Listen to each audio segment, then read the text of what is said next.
what's good for Iraq, what's good for Afghanistan, with all of your little policies that are being made in these places, is surely good for Saudi Arabia. But this gambler Saudi Arabia is worth too much money.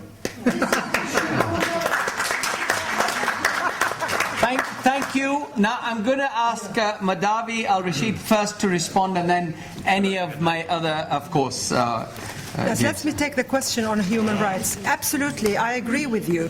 It is not about numbers. It's not about what the neighbors are doing or what we're doing here in Britain. It's about universal human rights. And anybody who tells you that Islam does not allow that, or there are some sort of clauses that we have to exclude, is actually doing a mistaken reading of Islam. A mistaken reading of Islam to justify abuse. So I don't take that argument, and I'm glad you raised the universality of certain rights. On the East and West, yes, this dichotomy I do not accept. And there are contacts, there are people who are trying to do good work, but it is the hypocrisy. As the lady who at the back said, it is what is good. We can criticize China and nobody would tell us anything. We could criticize Iran, we could criticize the whole world, but that protected domain called Saudi Arabia needs to be seen as a romantic tribal desert kingdom where we do not actually, we realize that there are mistakes, but what's good for them is not good for us, and we don't want to get into details. The other one about comparing Saudi Arabia, it is not an excuse to say we're better as Saudis, we're better than the others in the region because we don't have the same kind of abuse of human rights. That's not an argument. It is not an argument that can work today. And in terms of comparing, we are not comparing compatibles. We are discussing simply what goes on in Saudi Arabia. Thank you, and now it's Michael Thomas. Thank you. Well, first of all, I'd like to take you up on that because certainly Saudi Arabia does get criticised. I found myself debating on BBC World and BBC News 24 against Jeremy Corbyn, who I'm sure is probably one of your friends. He's my friend. He's mine as well. He's a Labour peer. The problem is that Jeremy Corbyn did not really know what he was talking about and was certainly trying to impose our standards on Eastern standards. Now, I think Our Lady said, why don't we have universal standards? But it is a fact that there are cultural differences on standards. I have absolutely no sympathy at all for the British people who were imprisoned in Riyadh, in Saudi Arabia, for running a pub. How ridiculous that was. Okay, and they came out saying they should be tortured then. They came out saying they'd been tortured.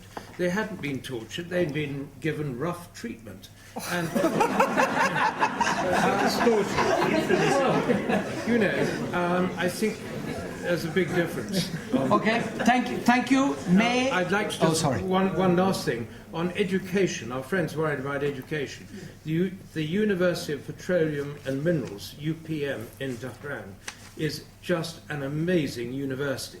It is state-of-the-art and has hundreds, if not thousands, of Saudi students there. You should be aware that the Saudi government is doing a huge amount on education. I'm involved through the Saudi-British Joint Business Council, and if you need to know more, please contact me. But there are great steps going forward. Unemployment is a major problem. Okay, May? And then Yes, I'm very surprised at this denial that there is a problem for human rights in Saudi Arabia by the outsiders. Amnesty International, Human Rights Watch reports, United Nations conventions, we're reading, there are names of people that I sat with for hours. I know them, I grew up with them. In your book you mentioned Robert Lacey, people like Mohammed Saeed Tayyib, people like, and all the others who went to the prisons, that it sounds very mild. Prisons, it sounds like five-star hotels, very good food, very nice. I heard hours of stories of sleep deprivation, torture. I haven't been there for the last 4 or 5 years. You know why? I've just told you the story. 60 lashes for one article. I don't have the back to receive lashes. And I want to tell you that scholars who have analyzed and looked at the Sharia, the number of lashes, flogging, corporate punishment for distinguished university professors, academics, lawyers, medical doctors, that's not Islamic. I agree, but you're talking about the past. Is that all right? Sorry. I know you don't read Arabic. Can you please, the papers that I brought 100 copies of the names in the last year from 2008 of people until 2009 who have received lashes. I'm going to tell you the names of the people who still are banned from travel and the people who are still in prison. From Dr. Saoud al-Hashimi, Sharif Sayyid al-Ghalib, Dr. Musa al-Girni, all the names are written there and we know them. Thank you. Now I'm going to give chance to Robert and then So Daniel. we ignore them. Well, thank you. There are two people you've mentioned that I know and I interviewed. Mohammed Said Taib was Thousands. banned and he is not banned anymore. You talked about Wahija in the East. Wajiha. I spent a lot of time with Wajiha, didn't learn to pronounce her name properly, but I went driving with her in the desert. This is a woman who protests, as you two protest. She stays in the kingdom and does her stuff there. And I would suggest you two should go back and find. Shall I tell you? Because Wajiha doesn't write about the political system in Saudi Arabia. Okay. And I would also like to add... Can I just now move to Daniel? No, I'm going to ask Kevin. Okay, sorry. I would like to very much concur with what Mr. Lacey has said, in that the two ladies here who are berating Saudi Arabia, I suggest that they go back and visit Saudi Arabia. And you use the excuse, as a British citizen, I won't have the protection of Her Majesty's government. Yes. That is total nonsense. Well, that's the letter I remember as a British... Mr. Chairman, can I finish? As somebody of Polish origin, I remember going back to Poland in the early 1980s when there was still communism and there was martial law in Poland and terrible suppression. I still went back to Poland with my British passport and was protected. So I should suggest you go back before you start criticising Saudi Arabia. Go back to Saudi Arabia and find out how the society changed. Okay, thank you. We're not going to have. Okay. Just excuse me. I'm chairing. I need to tell All right. It's a disgrace. Okay. Criticising Can I chair it? This is very interesting. I'm gonna. Okay. This lady there. Excuse me. I don't think that the panelists. I think you should. The lady there. Hi. My name is Maria Malas. I grew up in Saudi Arabia. I went to a Saudi school. I had Saudi friends. I used to be very, very proud of Saudi Arabia. I used to defend it anytime anybody accused it of, being backward or having human rights abuses. Like Dr. Al-Yamani, I used to consider myself a daughter of Saudi Arabia. Used to. I just want to bring up a point that everyone will agree the important role the expat workers in Saudi Arabia have played in building Saudi.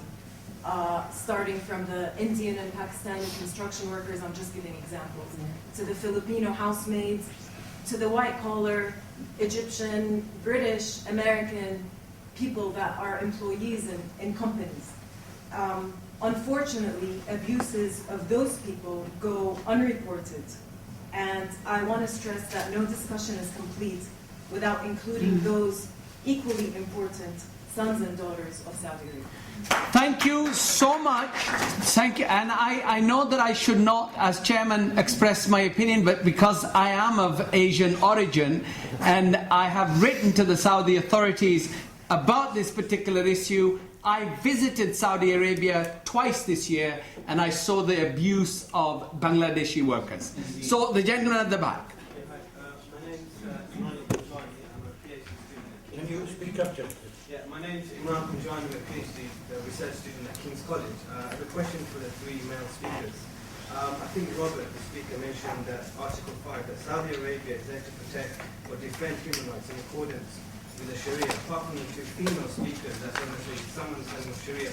My question to the three is, could you please define Sharia, because you have to have an understanding what the Usul al-Fiqh is, methodology of students, and how there is no issue or space for pluralism, women's rights in there.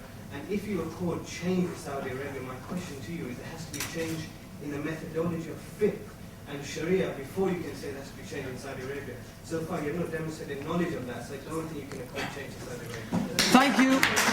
Thank you. I will take this lady and then I will ask my speakers. Thank you. My name is Clara Arzikami. I'm a freelance writer. I also have chaired a lot of inequality task force and so forth in Britain. So I come